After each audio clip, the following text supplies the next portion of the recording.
let's look at in Africa, for instance, in Igbo land, we've Mm, had the apprenticeship system for over a yes, thousand years. exactly. Can you believe that there is no institute, there's no university captured that knowledge Yeah.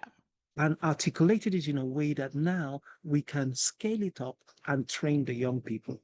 Yes. It even, in fact, is being lost at the moment.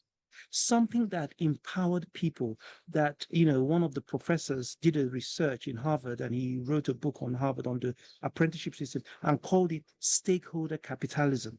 That means Mm, that this is capitalism that benefits the whole community and yeah. not just an individual. But guess what?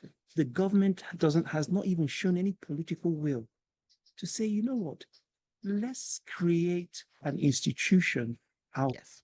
Let's look at if you go to Yoruba land, we talk about the in Igbo land we have a place called Akwete where they Okay. manufacture local cloths. Mm, In Yoruba land is Ashoke. Okay, yes. is there any institution there that is developing this industry Yeah. and is innovating to bring it into the 21st century so that this skill, this cultural capital is not lost? We have lost a lot of our culture, skills, craft. Sometimes I look at, what we're losing and I'm weeping in London Yeah. here.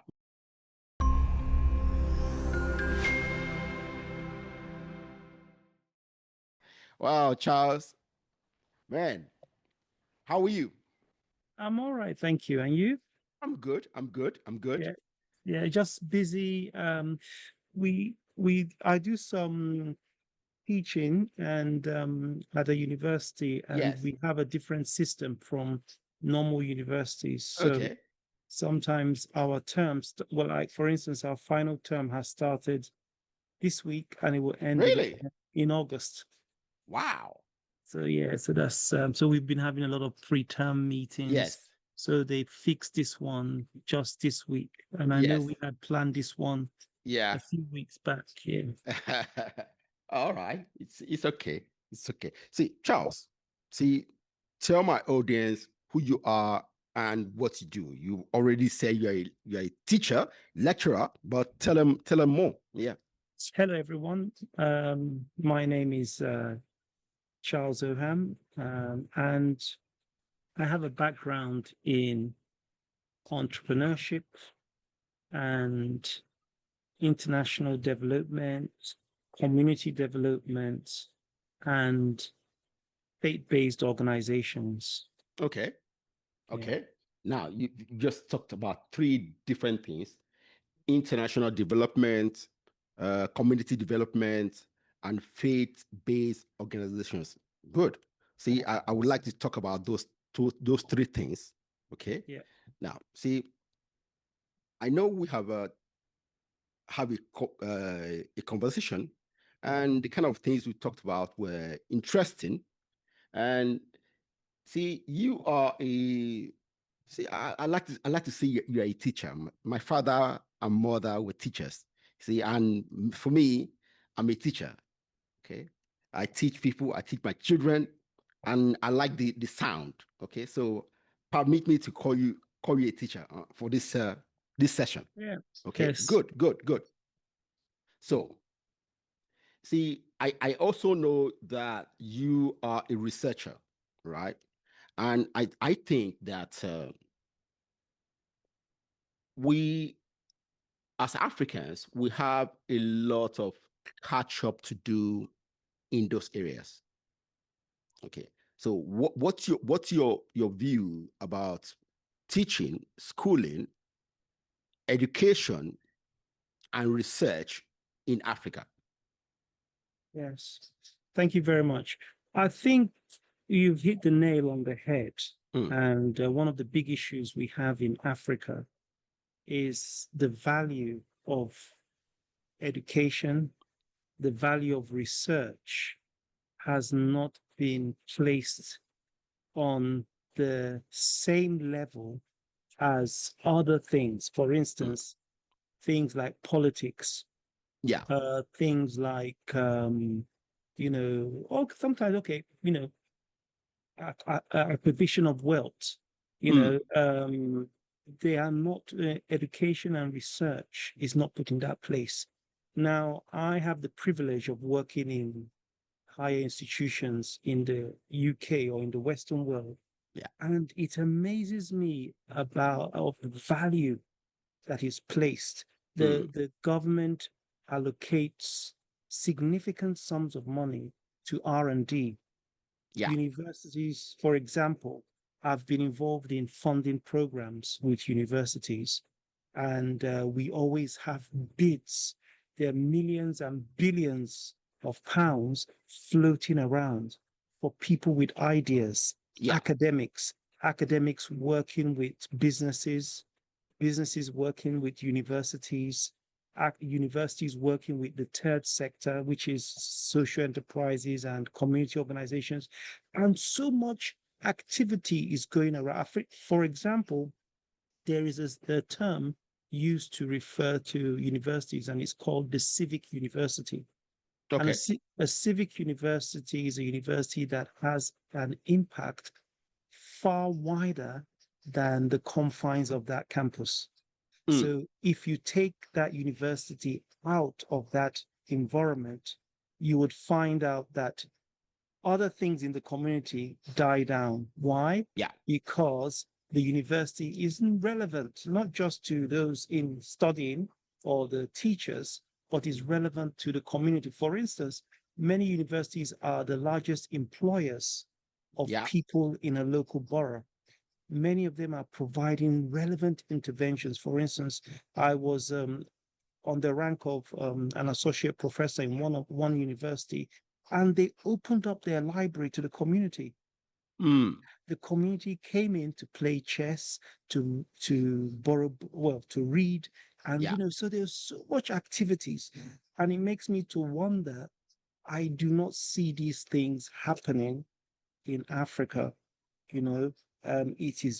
It pains me that there's so much, that we can do through innovation and social innovation. Yeah. But, we just are so dependent on other nations, on the West to receive our, inputs in terms of infrastructure, Yeah. in terms of education, and so on and so forth. So yes, it's an area that our governments needs to wake up and address these issues. It's a big area. I would like to Yeah. look at the budget of the country in Africa, and I will say, okay, how much have you allocated to education? How Yeah. much have you allocated to issues around research and development? Universities or higher institutions do not only exist to teach, but they exist to develop products, Yeah. processes, and services for the betterment of mankind. Yeah. Yeah. The like I can mention, my father was a teacher.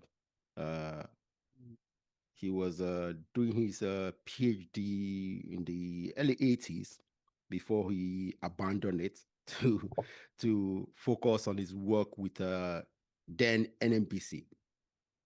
You know, uh, but I was always around the university campus from my teenage years. I went to Unilag. I lived around it, so I was always there. I used to play basketball at the sports center nearly every other day. So see the way we take education and the educational institutions in our communities, it's clear to me that we don't really understand their value. See, I'm always online because I'm always talking to young Africans, and many of them believe, oh, we are this and this and this. Yes, I tell them, I believe we have the potential to be this and this and this, as you say, but without putting the right amount of focus on education, on our educational institutions, we will have difficulty to rise to the level that you guys want us to. I want to say something I think will be very, very controversial, but I think it's something that we need to think about. Why do we, our government, not put the right amount of effort in our educational, our universities and our research facilities? For me, I say one thing might be most of the people who rise to the top in governments in Africa are not university educated. So they have never seen the value. That's a thought. See, look at everywhere, every country that has developed to the highest levels, the leaders are some of the most educated people in the country.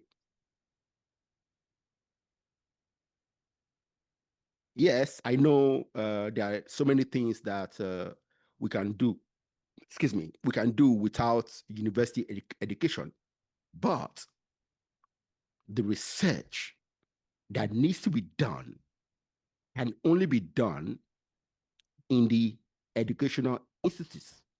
What do you think? I think I'm beginning to look critically at university education because we have some challenges also in Yes. UK educational system. So everything may not necessarily, or all the knowledge acquisition and implementation may not necessarily emanate from a university. Yeah. However, it's the culture of innovation, the culture of research that should be, instilled in the populace. I'll give an example. In UK, we have we had many organizations when they were only maybe, okay, let's say about 200 years ago, there were only about 3 universities in the UK. The rest of them, some of the universities we have now were colleges. Some of them were colleges of education, technical colleges, and so on. And then they evolved into polytechnics and then later on into universities. So there was a place for knowledge acquisition in a varied form. For instance, there are people that were inventors, but they were not academic. They went through a vocational route. So for instance, we have things like the Royal Societies for the manufacture, for the arts and manufactures was set up, and phenomenal inventors were members of these institutions. Or we have the Guild of Master Builders, the Guild of Shipbuilders, and the washable company of, there were so many smaller organizations, but they were highly productive.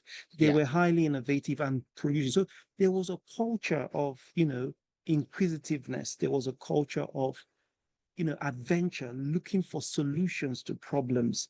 And I think that's what is lacking.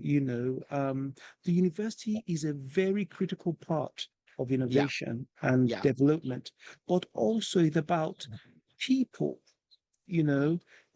being sensitized and conscious of the role. I'll give an example again. Now, in Africa, we do not value the arts. But as a researcher, I've come to understand that the arts are a very important part of science. Mm. That without arts, we may not be able to achieve great heights in other scientific exploits. So, for instance, if you studied history in Africa, you were looked down on. Yes. If you studied history in the West, Oh my you will not, God. you will not look down on because, for instance, there's about 7 types of capital in any economy. Yeah. And one of those capitals is called cultural capital. I mean, where I live is just a local government in London, but there's a museum there. And there's some, if I move up to, I have the local governments are very small. And in one local government, for instance, in my local government is called Waltham Forest. Okay. We used to have about 15 libraries. 15 libraries. Now, due to cuts and austerity measures of 2010, they reduced those libraries, but we have about 9 or 10 still Yep. functioning very well. We have galleries. So when we do not value all types of education Yeah. or all professions, we suffer. For instance, now, if you go to places in Africa, you might not even find a museum in a whole state Yeah. or in a local government. And it all boils down to devaluing of education. Mm. So somebody studies Igbo, you look down on the person. Mm. But today, we cannot find our history. Yeah. Why? Because you've devalued a discipline that other societies value very highly. Yeah. So this is the big problem. We need to value all forms of education and we need to invest. For instance, in the UK, there is something called the Economic and Social Research Council, and they fund research in the languages, Yeah. research in the arts. Then there's another department that funds research in science. Another one funds research in social sciences, which shows that they value all forms of Yeah. education. So Yeah. yeah, so I think in answer to your question, a culture, I think there should be culture, a move that instills. So everybody needs to play a part. Yes, the government needs to play a part significantly. And, sometimes it's just about, when I was involved in community development initially in the UK, we Yes. went on a program called benchmarking. So Mm. we're trying to develop a community that was highly deprived in London. Yeah. And the local government spent thousands of pounds and sent a group of us to Liverpool to go and see what was happening there, how they transformed an area in Liverpool called Speckgartson. Now, this is about 28 years ago. I still remember the name. Speckgartson, and they transformed it into a vibrant community Yeah. through regeneration. Yeah. And we came back and implemented it. So that's a form of research on a Yes. grassroots level, going and seeing what is happening somewhere else and trying to implement some of those things where you are. So I Yeah. think is knowledge is very important, and I think the practicality, the challenge I think Africa is having is that we're too theoretical. Mm. We read the books, but we don't know how to apply it. And that's one of the things that there's a gap between theory and practice. There's a gap between what we read or what we know and how we apply it.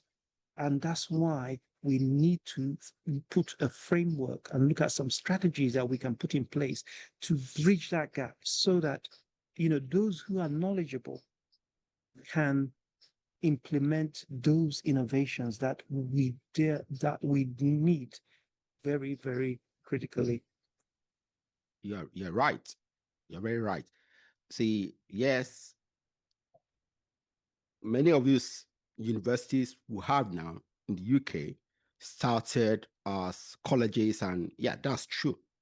In fact, that's why this society cherishes research so much because research is the foundation of research in university is practical. Okay, because many of these things started like guilds and all that. Their work was actually practical. Yes. You know, Yes. so yeah, and that see we have difficulties. See, when I I don't think know. about this, Yeah. when I Yeah. I think about mean, this, yes. Yeah. you know, yeah, you I want like to what say, I like what you said, about the guilds, yes, Now let's just make it a bit practical in mm, Africa. Now, let's look at in Africa, for instance, in Igbo land, we've mm, had the apprenticeship system for over a yes, thousand years. exactly, Can you believe that there is no institute, there's no university that based on has that, captured that knowledge yeah, and articulated it in a way that now we can scale it up and train the young people? yes, It even, in fact, is being lost at the moment. Something that empowered people that, one of the professors did a research in Harvard and he wrote a book on Harvard on the apprenticeship system and called it stakeholder capitalism. That means mm, that this is capitalism that benefits the whole community and yeah, not just an individual. But guess what? The government has not even shown any political will to say, you know what?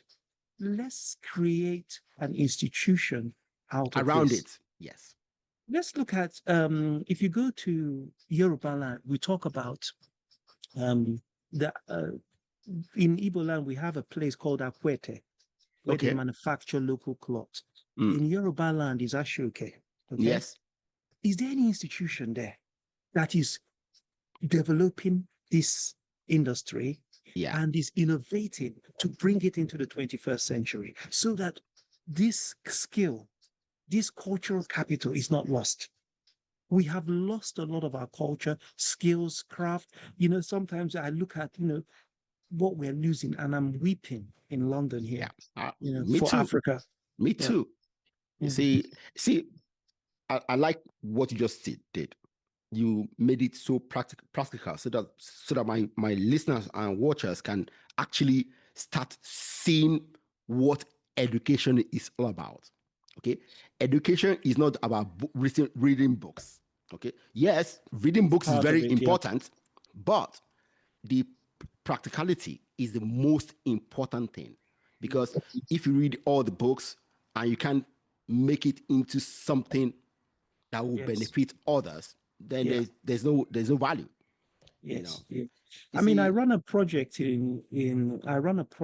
in Nigeria, and is we are building a training center. okay, We train people on catering, on okay, solar panel installation.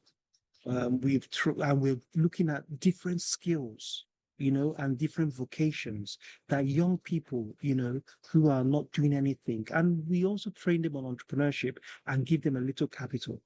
So practical training is very important. yeah, And it must be, some of them are in university, but they come for those vocational training because it helps them to achieve their objectives.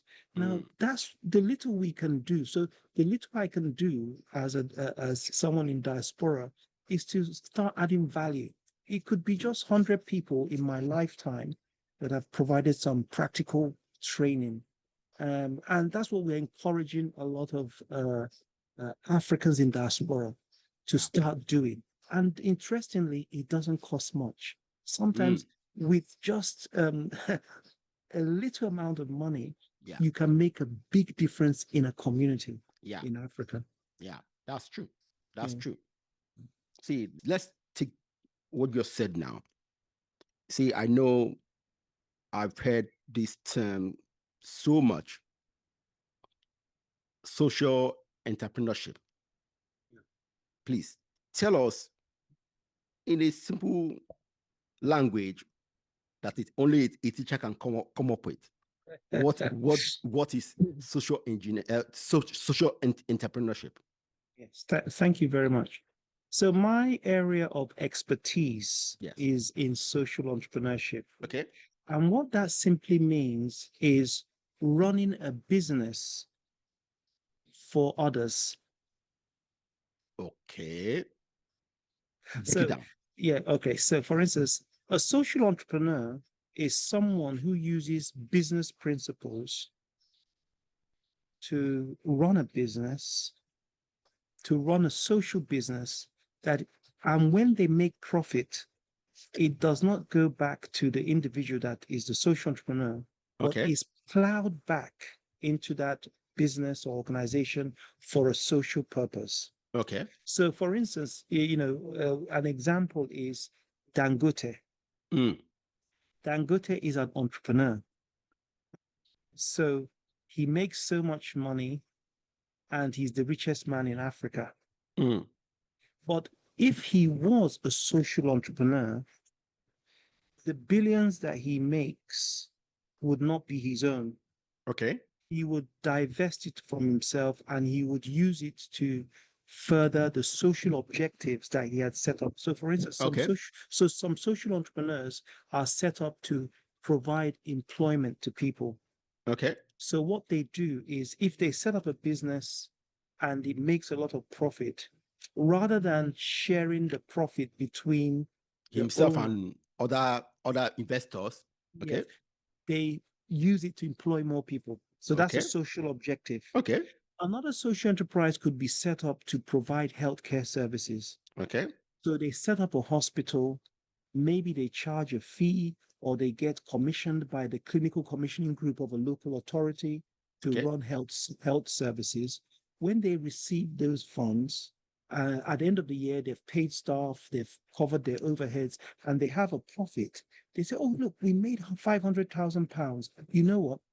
Let's go and open another hospital or Okay. let's treat more people. Okay. And that's what social entrepreneurship is about. It's about using profits generated from enterprise for social purposes, Okay. for humanitarian purposes.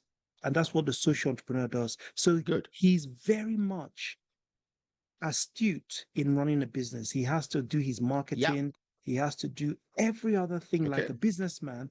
The only difference is that It doesn't when take the profit, the profits. Okay. yeah, Now, so social entrepreneurship,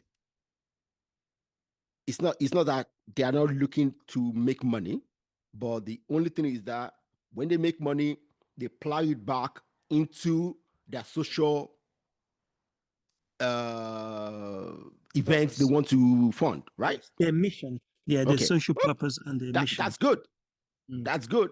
So an example is in 1956, our Reverend Father is called Father Arithmetic 3, or, started, he was in Spain Okay. and it was after the Spanish Civil War. Mm-hmm. And there was so much poverty in the Eta region of Spain. Yes. And, he was a Reverend Father, but he said to himself, you know what? How can I address this issue? So he goes and sets up a cooperative called Mondragon. Mm.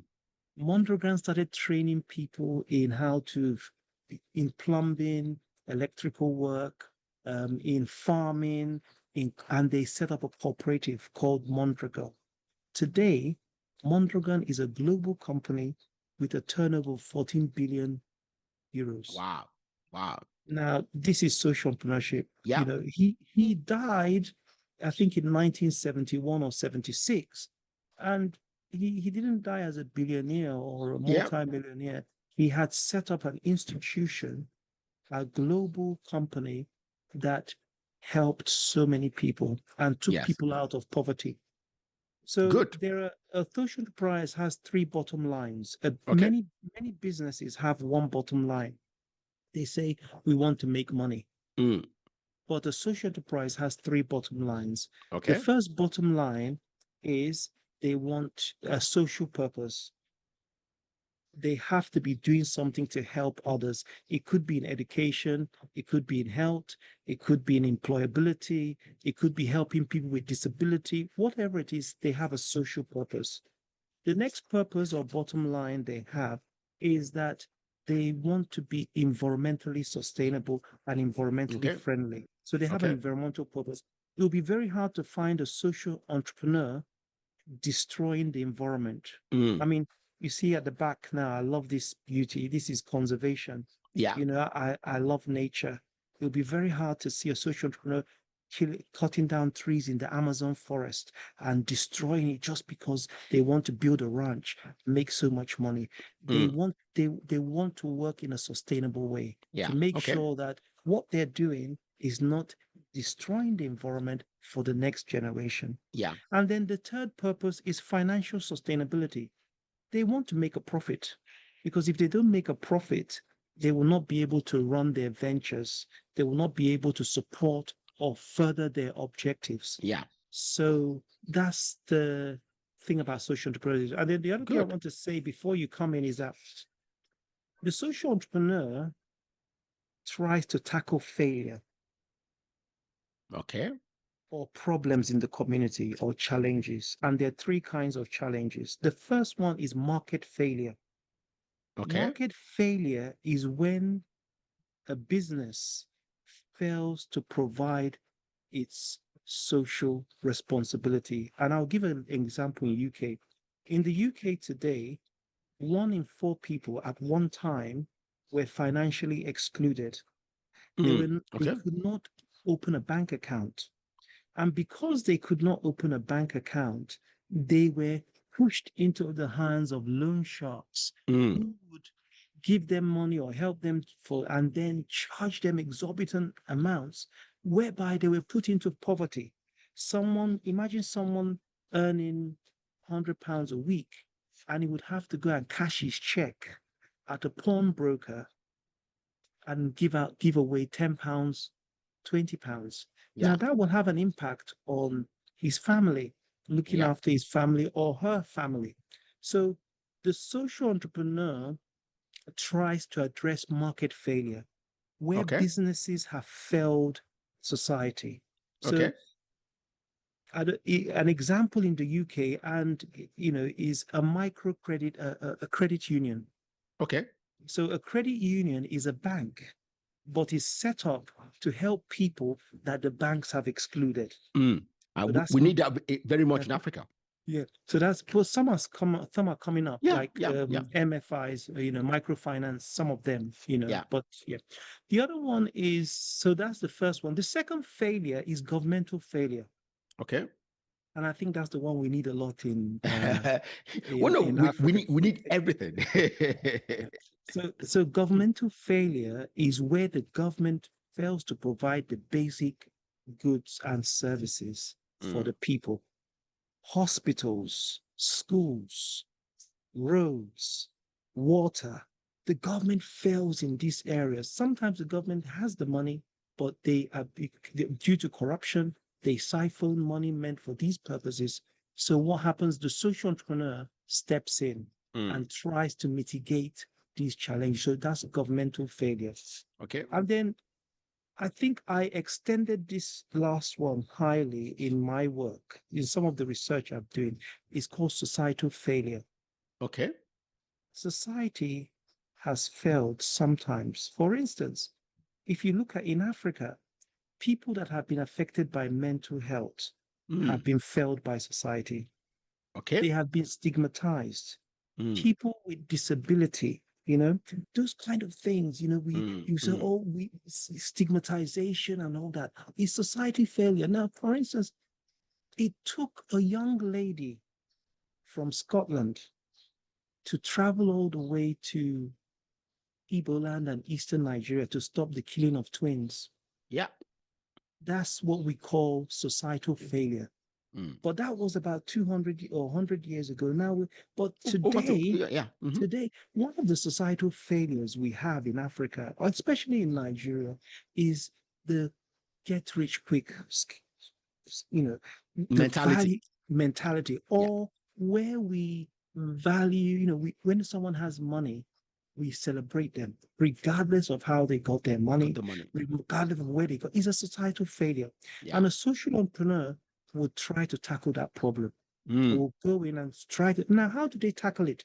They look at an entrepreneur is someone who is creative, innovative, and determined Yeah. to solve a problem. And Yep. they look for various ways of doing it. I was just speaking about a project I'm running right now, and I was speaking to someone yesterday where we are running the project in Nigeria, and they said a lot of young boys are now interested in a drug called Urumiri, and they don't want to Mm. do anything. That they're taking these drugs, and their brain is just messed up. They can't work. They're just going about, stealing in the farms. I was talking with my sister. There's farms where she goes and plants things. She was telling me that they just waiting. She heard someone came and reported to her. They said, "I know where I'm going to eat corn this season." Can you believe it? So So she will plant, they will eat. so Kai. she told me that she asked someone to plant five. The person planted Yeah. yam tubers for her, and then when she was going to the farm, she realized that three of the yams were not growing. They were not germinating.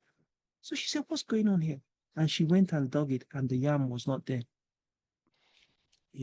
Now, as a social entrepreneur, I said, I want all those boys. Mm. I want to work with them. Is there anybody that I could find Yeah. that I could empower to start working with those boys and Mm. take them out of this? That's the role of a social entrepreneur. Yeah. Yeah. So that's a little bit of, I hope I I mean, see, communicated it. I like the kind of your explanation and the examples you Mm, just gave. See, mm, I know a lot of mostly Africans are against capitalism. Okay. I'm not. Okay. So I will raise my hand because I know the value that capitalism, free market has brought to the world. Okay. But for those people who don't like people making a lot of money, okay, I would encourage them to be social entrepreneurs.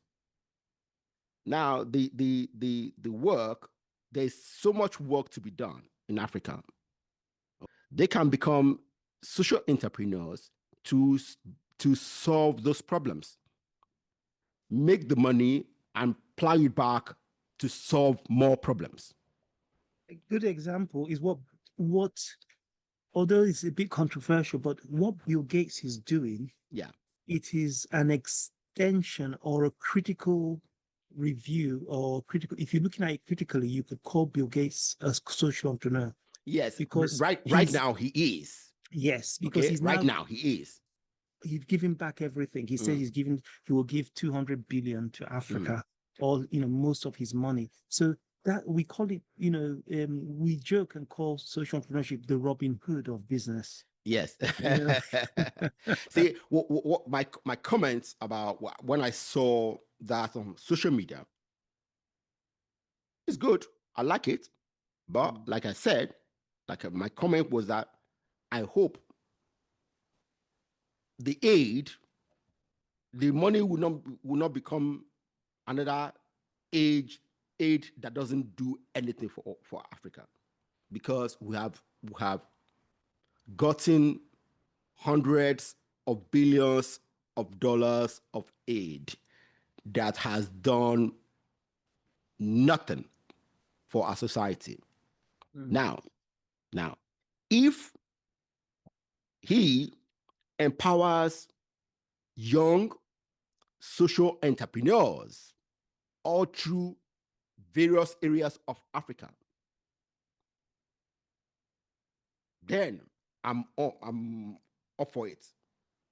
If he empowers young social entrepreneurs, I will be singing his praises. Okay. But for now, I say, okay, it's good, but I hope we will not become another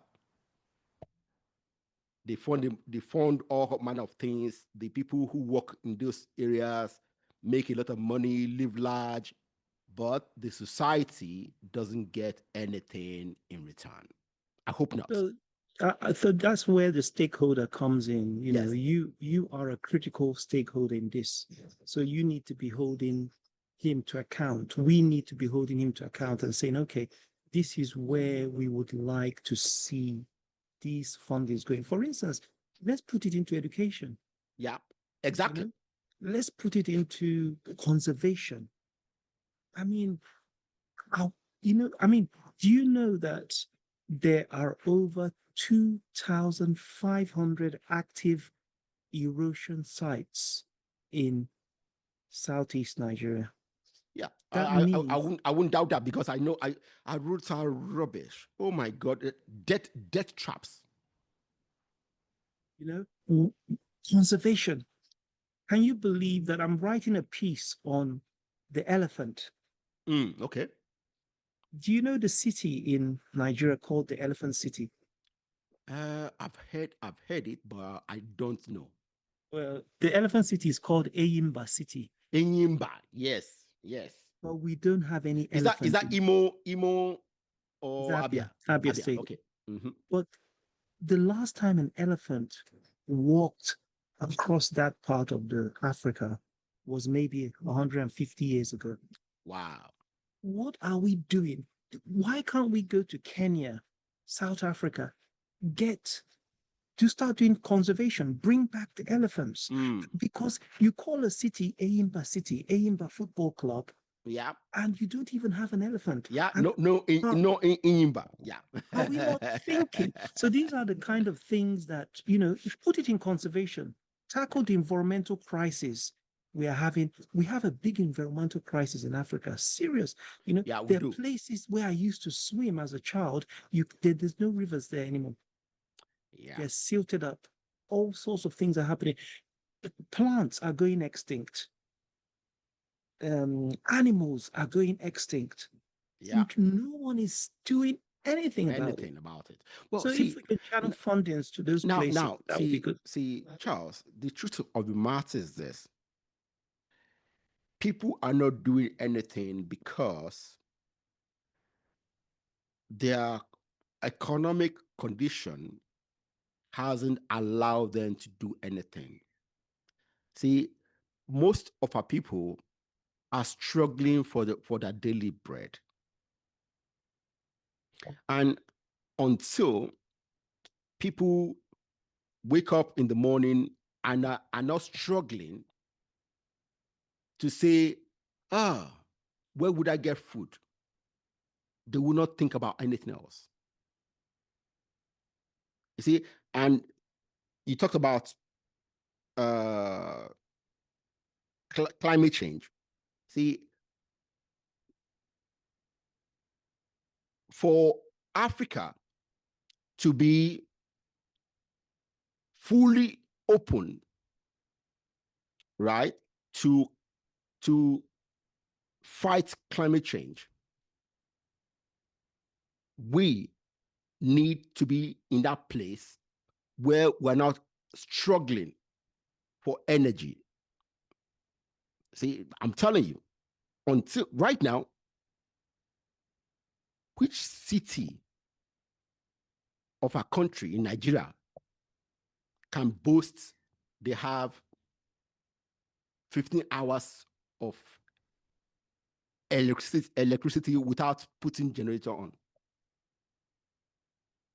See, in the West, they solved that problem over 100 years ago.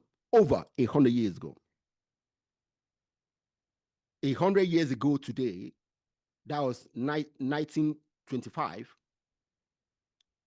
electricity was constant in the major cities of Europe, the major cities of America, 100 years ago. Today in Africa, maybe North Africa, Cairo or whatever, but in sub-Saharan Africa, we haven't solved that problem. So it's hard to expect our our countries to be pushing climate change activism the way the West is doing. Yeah. Yeah. I mean, there are things like, for instance, I think I know, and one of the things I try to do as an academic is I want to relate my academicism or my academic research to my own context, to the African context. Yes. How does it work for Africa? Adapt it. We need to adapt our technologies. We need to adapt our knowledge and so on. So, for instance, when initially when we were talking, I mentioned that we have a lot of cultural issues to deal with, where people have to start valuing things that need to be valued. So I'll give an example. When we talk about poverty, poverty is real, but poverty is also a cycle that we need to break out of. So I'll give an example. In 2016, I went with my family to Nigeria. And on the way to the village, I stopped in the central town of the city of Olo. And I saw a man selling fruit trees. Okay. And I think I bought about 4 or 5. And then I put them in the bus that was taking us, or the car that we had chartered from Owerri. And then we now went to the village. As we got to the village, greeted my mom, my sisters, everybody, and then I got my boys and my wife's niece or cousin, and we said, come on, we're planting trees now. We planted an avocado. We planted a sycamore tree. We planted guava. We planted all these trees, Now, do you know that recently my sister was telling my sons who are in London that, the tree you planted, we harvested so much avocados that we had to take it to the local market. Wow. And we sold a lot. Now, we planted these trees in 2016. Yeah, 9 years ago. I asked my sister, has anyone ever come to you to say, please, can I have seeds from these plants so I can grow in my garden or in my compound? Yeah. She said, nobody in the 9 years that we've been. Yeah. Well, guess what? When the tree fruits, can I have some? Can I have some? People are taking and taking. No problem with taking. Yes. But have you ever said, what can I do to break out of poverty? Basic, simple steps. Sometimes I wonder, are people thinking? Imagine you have a land. You can, if you ask anybody for a seed from a fruit, they'll give it to you, even they throw it away. Exactly. Just for 3 years. Can you be patient for 3 years and plant some trees that will give you food? No, people are just thinking of today. Now. So that survival mentality is killing us. Yes. Because all people are thinking about, what can I eat now? Now. But they're not even planning. I teach my students, I teach strategy. And you see, we tell basic strategy, we say, look, strategy is about where you are now, where you want to be in the future, and how you get there. Yeah. That's what we teach them. So we say, okay, how are you going to get there? How are you going to break out of poverty? You have land, you have sunshine, you have everything. All you need is, even while you're doing other works and looking for your daily bread, start planning for the future. And our people are not planning. Yeah. So that cycle of poverty is there. And they'll say, oh, we need energy, we need this, we need that, but they're not investing, So I think the gap of practicality, like you mentioned about innovation, research, and knowledge, our people they know about some of these things, but translating them into practical, simple steps that would take them out of poverty. For instance, I don't believe that an individual is poor. Okay. I believe, that poverty is a choice people make. Is a choice countries make. Is a I choice agree with you. is a choice individuals make, because they're not planning for their future. And they're waiting for the government to do everything for them. Well, see, Charles. Okay, I agree with you totally on this. Okay, but I will say this: it's how we we have been.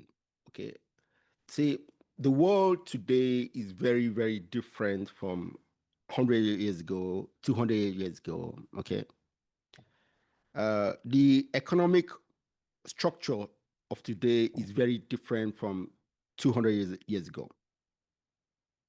It's unfortunately, as we moved out from the old economic model where everybody was a farmer feeding themselves, all of us were feeding ourselves, right?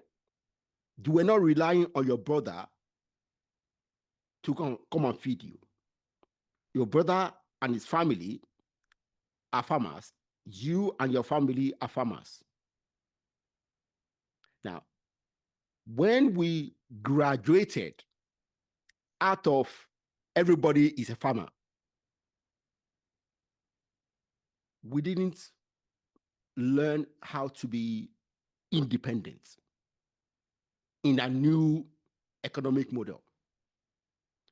And unfortunately, most of us went into the mentality that the government is in charge of you. Whereas in the old model, your king or chiefs were not in charge of you. You were responsible for everything. In the new model, the government is now responsible for your life. It's unfortunate. It's unfortunate, but and somehow a lot of philosophies buttress that kind of thinking, that someone else is responsible for your life. Yeah. I mean, the social enterprise philosophy recognizes that there are problems, but it wants to empower people to come out of those problems. So yes, Yeah. we recognize that there is poverty. Yes. But a friend of mine in India went to a village that was very poor, and the people were, living in abject poverty, suffering, starving. So they went into the community and they looked around and said, how can we help these people? And they used a principle called ABCD management. So it's called asset-based community development. Okay. Asset-based. And they looked around and said, look, they don't have much here, but guess what? They know how to weave baskets. Okay. So what they did was they looked for a piece of land and created a market for baskets. Gave the villagers a little capital to buy materials and start making baskets, and then went around the whole region in, I think, northern India, and said, look, we have a basket market. Wow. In this village. And people started coming from far and wide to buy baskets. Today, that village is a prosperous village. The people had what they had to take themselves out of poverty. So that was a research project, and tool developed by Northwestern University in Canada. It's called asset-based community development. So, for instance, when we go into a community, we're not looking at them from the point of view of what they don't have, but we look at them from the point of view of what can they contribute. It could be a skill, it could be a natural resource, whatever it is. We work from the point that they have a surplus and not a deficit mentality. So you see, that's how we can take the knowledge that we gain, and apply it in our communities. So I go into communities, positively. Yeah. There's something every community has, that can take them out of poverty. Yeah. But either we have, there's a leadership crisis, a lack of knowledge, as you mentioned. People, who are in leadership positions are not even knowledgeable, don't know how to acquire knowledge and how to apply it. Yeah. For instance, I commend, Bishop David Oyedepo in the Okay. sense that he said when he was about to start Covenant University, Mm. he didn't focus on the universities in Africa, Okay. but they traveled and researched the best universities in the world. They went to Harvard, they went to Oxford, they went to Cambridge, they looked at their systems, their models. No wonder Covenant University is in the top 10 of African universities. Yeah. And is just barely 20 years old. Yeah. And I know people have an issue with the school fees and people not being able to get it. Well, But what I'm talking about is this is how you practicalize knowledge yeah. and you acquire it. You see what is happening, you learn. That's why we travel. That's why we go to different parts of the world and we see good things, we pick them up. We see the bad ones, we throw them away. Yeah. And I think that's the kind, this is basic research. You see something working somewhere, you come back, you apply it, you adapt it a little bit to your own context. Environment, yes. But it works. So there's potential for Africa. Oh, there's a lot. There's a lot. Mm. Yeah. Wow. Charles, see, if we sit down here, we continue talking about these things, and there's so many things to talk about. Yeah. See, I agree. I agree with you. Social entrepreneurship. I think it's a model of entrepreneurship that Africa will gain a lot from. Okay, especially since our youths are angry at entrepreneurs who make a lot of money. Okay, so but we need to solve our problems. So this is the route, So thank you for taking your time to explain all these things to us. See, I won't let you go until you do what I like my guests to do. See, I love reading. Well, I like to think about myself as maybe a little bit more intellectual. So I like to read. I like to think about things. I like to talk about things. That's what I like to do. So I want you to recommend 5 books, maybe social entrepreneurship books, for my guests, my audience. I mean, yeah. Okay. All right. The first book I would recommend will surprise you, or might Your book. surprise you. No. The first book I will recommend will surprise the audience. Okay. But I got my PhD in entrepreneurship from this book, and it's the Bible. Great one. See, I would surprise you. at least 10 of my guests have recommended the Bible. Now, I will tell you, I'm not a Christian, but I once was. And till today, and maybe till I die, I would I would recommend the Bible, the teachings, the values I got from it, to anyone.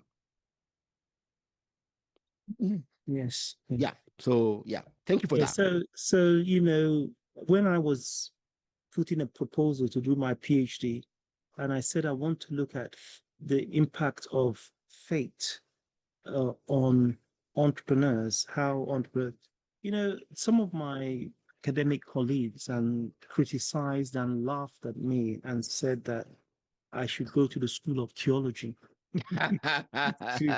to to do it. But today is a very big phenomenon. I mean, I think Oh yeah. there's about, when I talked about faith-based social entrepreneurship, I mean, if you look at what churches are doing around the world in relation to tackling systemic challenges Mm.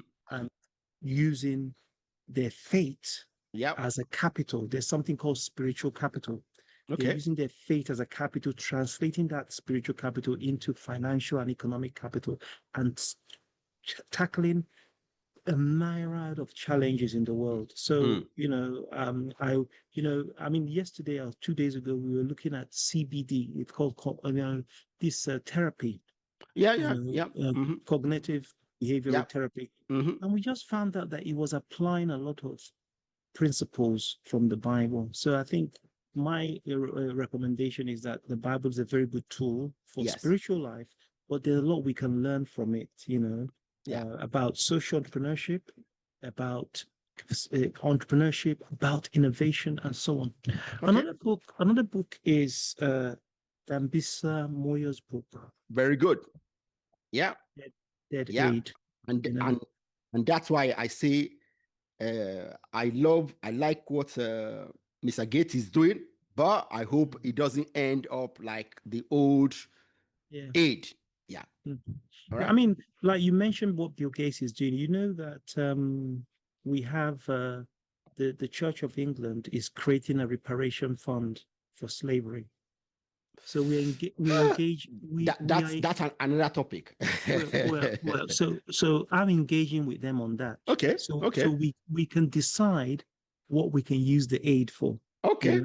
But yes, aid can kill, but it Mm. depends on what we use it for, Yeah. and sometimes those that give the aid have an ulterior motive, so we have Okay. to be very careful. Yeah, but Exactly. de- Exactly. Dead Aid from them, some a very very good book. Yes. Another book is called Fate with Its Sleeves Rolled Up. Fate with a sleeve with sleeves rolled Yeah, up. Okay. yeah, the Okay. sleeves of your Yeah. shirt, you roll it Mm-hmm. up to Mm-hmm. work. So Mm-hmm. it talks about fate where impact has been made in society, not Yes. just spirituality, but people of faith have set up schools, have set up hospitals, have set up institutes, universities, tackling Yeah. mental health and so on. I was born in a hospital Mm. set up by the church. Very good. Okay. Very good. So yeah, Yeah. Yeah. and run and by a Canadian doctor. In fact, I was born by Syrian. He was the one that Oh, did it. Me and my wow. sisters, all of us. Wow. Yeah, the same That's doctor. very good. Yeah. Mm-hmm. And I wrote a chapter in this book. Okay.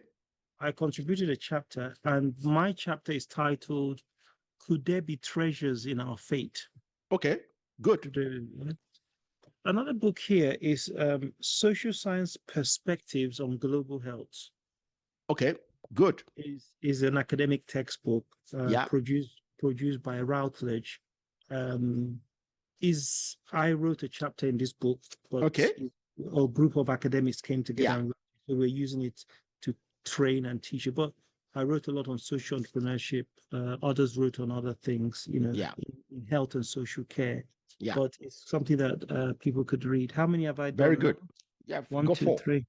But I think I have a bonus one for you. Yeah. But Very good. I like bonus. another book Okay. by What the Rick. earth?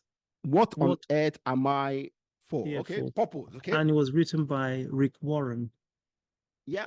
Is one of the greatest. He's become a bestseller in the last Yeah. 15, 20 years. Yeah. Mm-hmm. So many people have been, blessed reading it, and also they've found their purpose in terms of tackling Yeah. problems. I read it. I read it about 11 years ago. Yeah. All right, very good. And the last one, which is a bonus, is by Larry Bucket, Okay. and it's called Business by the Book. Business by the book. Okay. Biblical principles for the workplace. Very good. Very good. Biblical Wow. principles for the workplace. Good one. Good one. See, thank you very much for that. I want you to advise young Africans how they can contribute to their community. Thank you very much. That's a very, very apt question. Now, I want to advise the young Africans to say that you are very privileged. you have what it takes to tackle problems. You know, the Ubuntu philosophy, Yeah. because you are, I am, because we are, I am, you know, that philosophy of looking out for each other. Yeah. So you see, poverty is a choice, and we can make a choice to come out of poverty by taking practical steps. You know, the good book says, get knowledge. Wisdom is the principal thing, and get knowledge, you know, with all your might, get knowledge, you know, and knowledge, not just the knowledge for the head, but the knowledge to change your situation. So, regardless of whatever you're doing as a young person, you could be a cab driver, you could be a carpenter, you are playing significant value in society. You know, there's something called dignity of labor. You Yeah. know, when we are productive, when we are doing something and contributing to the advancement of society, no matter Yeah. what it is, it could be, you know. So take pride in what you're doing, you know, and aspire. If you want to, there's nothing you want to achieve that you can't achieve with knowledge, with network, and the good behavior, you can achieve it. And you know, let's not be gullible and fall to the pressures of society. For example, Mm. the things of materialism and consumerism. You know, for instance, Africa has become a dumping ground. Yeah. Every, you know, I mean, you see, everybody wants to buy the best phone and the this and that. You know, we don't celebrate our own, you know. When we make it, we don't celebrate it. We would rather go for something. Oh, yeah, it's not good. It doesn't have quality.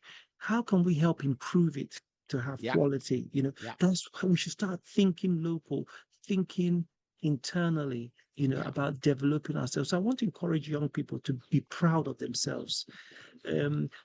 Maybe society or the systems and the economic systems have made you to look down on yourselves, to Mm. say that what comes from me is not valuable, but what comes from abroad is valuable. Mm. That's not the case. That you are very valuable, and you know there's 7 types of capital. But people only focus on economic capital, but there's cultural capital, there's symbolic capital, there's social capital, there's spiritual capital, there's natural capital, there's financial capital, but people always focus on the financial and the economic. And that's you know, a French sociologist called Pierre Bourdieu came up and said, you know what, the world is transfixed, and I think maybe that's why people are angry with capitalism, because they Mm. only focus on the economic capital. Mm. See, And yes, I will say this.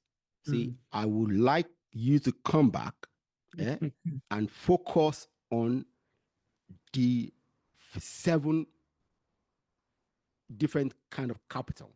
yeah. I mean, if anybody's interested, they can go to the British Council website and just put Charles Oham, 7 ways to start a business, British Council. Okay. And Okay. there's some things that will come up there. And Okay. yeah, so I just want to encourage young people.